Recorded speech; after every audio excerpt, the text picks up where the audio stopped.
안녕하십니까. 2025년 전력 사용량 예측 AI 경쟁대회 최종 발표를 맡은 데이터 사이언스학과 김민성입니다. 발표 시작하겠습니다.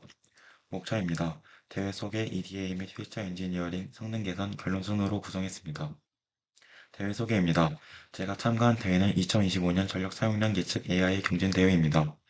1710명 정도가 참여했으며 평가 산식은 SMAPE라는 평가 산식으로 점수를 측정한다고 합니다. 다음으로 탐식적 데이터 분석입니다. 먼저 트레인과 테스트 데이터 피처 요약표입니다. 트레인 데이터에는 1조 1사 데이터가 존재하지만 테스트 데이터에는 존재하지 않습니다. 따라서 전처리 과정에서 제거하기로 결정했습니다. 일시 변수에는 날짜, 시간 정보가 종합적으로 들어가 있음을 확인했습니다. 전처리 과정에서 여러 파생 피처를 생성하기로 결정했습니다. 다음으로 건물 정보표입니다. 100개의 건물 데이터가 존재하며 10개의 건물 유형이 있음을 확인했습니다. 건물 유형별로 전력 소비 패턴이 있지 않을까라는 추측을 했습니다. 다음으로 데이터 시각화 부분입니다. 먼저 건물 유형별 전력 소비량 분포를 확인했습니다. 데이터들의 이상치가 많음을 확인했습니다. 이는 낮 동안의 전력 소비량이 평균이 되고 나머지 시간의 전력 소비량은 결측치가 되어서 나타나는 현상입니다. 따라서 전철의 과정에서 로그 변화를 진행하기로 결정했습니다. IDC가 압도적으로 전력 소비량이 제일 많으며 아파트가 전력 소비량이 제일 적음을 확인했습니다. IDC와 다른 모델들을 같이 학습하면 성능 하락이 우려되어 구분하여 학습하기로 결정했습니다. 다음으로 건물 유형별 시간대 평균 전력 시각화입니다. 1과 동일하게 IDC의 평균 전력이 가장 높고 아파트가 가장 낮음을 확인했습니다. 또한 두 건물 유형은 다른 데이터와 달리 시간대별 전력 소비량이 일정함을 확인했습니다. 이와 반대로 병원과 백화점은 시간대별 전력 소비량이 다른 데이터들에 비해 유난히 큼을 확인했습니다. 이에 따라 시각화 결과를 수정했습니다. 이렇게 네 가지 그룹을 만들어서 각 그룹별로 학습하기로 결정했습니다. 다음으로 건물 유형별 히트맵입니다. 호텔은 월요일부터 주말로 갈수록 전력 사용량이 증가하여 8시부터 21시 사이에 전력 사용량이 분포되어 있음을 확인했습니다. 상용 건물은 월요일부터 금요일 8시부터 19시 사이에 전력 사용량이 분포되어 있음을 확인했습니다. 병원은 월요일부터 금요일 7시부터 17시 사이에 전력 사용량이 분포되어 있음을 확인했습니다. 학교는 월요일부터 금요일 8시부터 19시 사이에 전력 사용량이 분포되어 있음을 확인했습니다. 건물 뒷단은 요일 상관없이 8시부터 19시 사이에 전력 사용량이 분포되어 있음을 확인했습니다. 연구소는 월요일부터 금요일 8시부터 19시 사이에 전력 사용량이 분포되어 있음을 확인했습니다. IDC는 특정 분포가 없음을 확인했습니다. 공공건물은 월요일부터 금요일 8시부터 19시 사이에 전력 사용량이 분포되어 있음을 확인했습니다. 이 시각화 결과 수정입니다. 같은 그룹으로 나누었던 병원과 백화점의 요일별 전력 사용량 분포가 같지 않음을 확인했습니다. 또한 호텔도 같은 그룹의 다른 유형들과 같지 않은 분포를 나타냄을 확인했습니다. 따라서 건물 유형별로 모델링하여 학습하는 것이 제일 적합하다고 판단했습니다. 시각화 결과를 반영한 코드입니다. 다음으로 건물 유형별 1단위 평균 전력 시계열 시각화입니다. IDC는 전체적으로 평양에 가다가 7월 15일, 8월 1일 사이에 두 번의 전력 감소 구간이 있음을 확인했습니다. 대부분의 건물 유형에서 주말과 공휴일에는 전력 사용량이 급격하게 감소함을 확인했습니다. 백화점과 호텔은 주말에 전력 사용량이 증가함을 확인했습니다. 따라서 주말, 공휴일 파생 피처를 만들어서 평일과 구분해서 학습하는 것이 적합하다고 판단했습니다. 결과를 반영한 코드입니다. 다음으로 날씨 변수와 전력 소비량 사이의 레그 플롯입니다. 기온이 상승할 때 전력 소비량도 같이 증가함을 확인했습니다. 습도가 상승할 때 전력 소비량은 떨어짐을 확인했습니다. 또한 습도가 0인 것은 불가능한 일이기에 결측치가 존재함을 확인했습니다. 풍속은 전력 소비량과 큰 상관관계가 없음을 확인했습니다.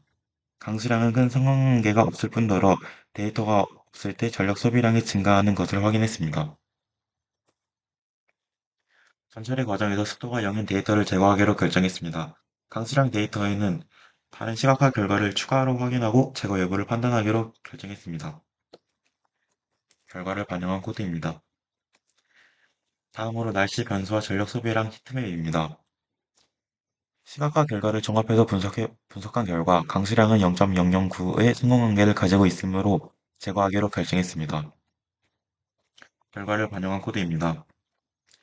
다음으로 전력 소비량 분포 시각화입니다. 시각화 2와 4에서 알 수 있듯이 전력 소비량이 편향돼 있음을 알 수 있습니다.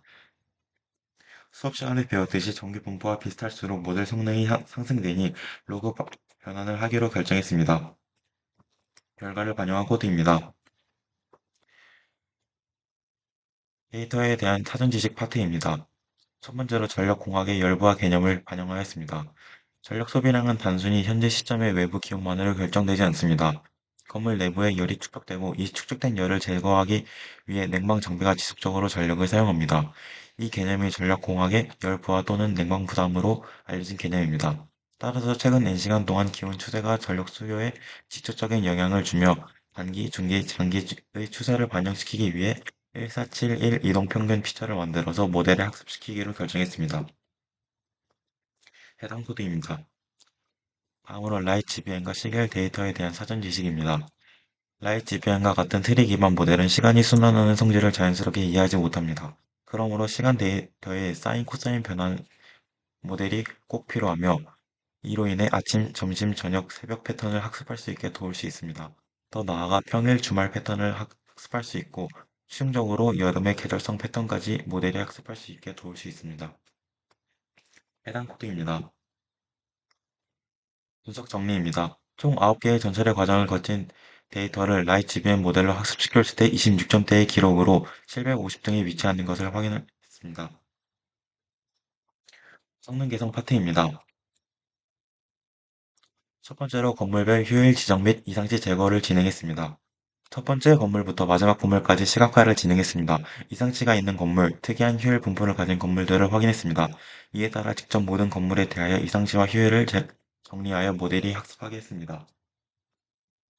특이한 효율을 가진 건물 번호와 날짜입니다. 이상치가 있는 건물 번호와 이상치값 범위입니다. 이거를 진행한 결과 순위가 750등에서 450등으로 상승했습니다. 다음으로 불쾌지수 및 체감온도 피처를 추가했습니다. 사람이 심리적인 요인도 전력 사용량에 영향을 미친다는 것을 고려하지 않았습니다. 모델이 이를 학습할 수 있도록 불쾌지수 체감온도 수직을 피처로 만들었습니다. 그 결과 순위가 450등에서 357등으로 상승했습니다. 다음으로 라이트 GBM 하이퍼 파라미터 최적화를 진행했습니다. 베이스라인 모델은 기본 학습 파라미터로 학습을 시켰습니다. 이에 따라 베이지안 최적화 기법을 사용하여 최적의 하이퍼 파라미터를 찾았습니다. 그 결과가 357등에서 274등까지 순위가 올랐습니다. 다음으로 건물별 학습 플러스 XG 부스트 모델로 학습시켰습니다. IDC 건물 유형의 건물들의 전력 사용량입니다. 큰 흐름은 동일하나 이상치도 존재하고 세부적인 흐름은 동일하지 않음을 확인할 수 있습니다. 따라서 건물 유형별 학습 모델을 건물별 학습 모델로 변경했습니다. 해당 코드입니다. 해당 모델에 대해 라이트 GBM 일대의 성능과 XG 부스트 일대의 성능을 비교했습니다. 라이트 GBM은 6점대를 기록한 반면 XG 부스트는 5점대를 기록했습니다. 순위는 274등에서 16등으로 상승했습니다. 다음으로 앙상블 모델을 학습시켰습니다. XG 부스트의 성능이 좋게 나와 라이트 GBM과 앙상블 아예 학습시켰습니다. 성능 향상을 기대했지만 0.04 정도의 성능 하락했습니다. 적정 비율을 찾지 않고 0.5 정도의 비율로 학습시킨 것이 문제라고 생각하여 리니어 리그레션으로 적정 비율을 찾아서 학습시켰습니다. 그 결과 5.29에서 5.43으로 오히려 더 하락했습니다. 두 모델 모두 GBDT 기반으로 유사한 학습 방식을 사용하기 때문에 오차 구조가 서로 상반되어 성능 향상이 일어나지 않은 것 같습니다. 또한 이 데이터들에 대해 성능이 좋은 XG 부스트에 상대적으로 성능이 낮은 라이트 GBM을 앙상블하면서 오히려 성능이 하락한 것 같습니다. 마지막으로 탭 PNF 모델입니다. 같은 대회로 텀 프로젝트를 진행하는 팀의 영향을 받아 해당 데이터에 알맞은 딥러닝 기법을 찾아봤습니다. 건물 유형별 학습에서 건물별 학습으로 변경함에 따라 각 모델이 학습하는 데이터의 규모가 크게 감소했습니다. 탭 PNF는 방대한 수의 학습 태평 데이터를 사전 학습하여 실제 예측 시 추가 학습 없이 인콘텍스 러닝 방식으로 추론하는 파운데이션 모델입니다. 건물별 데이터는 소규모이므로 과적합 위험이 있는 부스팅 모델 대비 탭 PNF가 더 안정적인 성능을 보일 것으로 판단하여 적용했습니다. 예상대로 성능 향상이 되어 16등에서 10등으로 순위가 올라갔습니다. 이게 제 최종 순위입니다. 마지막으로 결론입니다.